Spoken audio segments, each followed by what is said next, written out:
নমস্কার, আমি আচার্য শুভরি। শ্রাবণ মাসে 4টে সোমবার পড়েছে।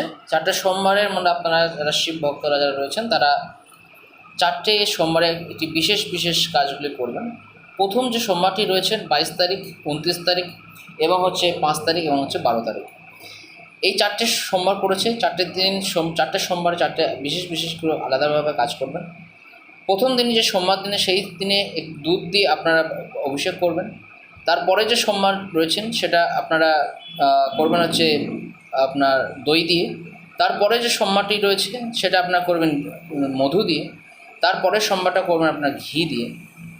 এবং সর্বশেষ যেহেতু 4টে সোমবার পাওয়া গেছে, তো লাস্ট ডে যেদিনই সেগুলো ঘি দিয়ে স্নান করানোর পর পঞ্চামৃত তৈরি করে নিয়ে একত্রভাবে আপনারা শিবলিঙ্গকে অর্পণ করুন এবং আপনারা অবশ্যই বেলপাতা দেবেন আকন্দ ফুলে।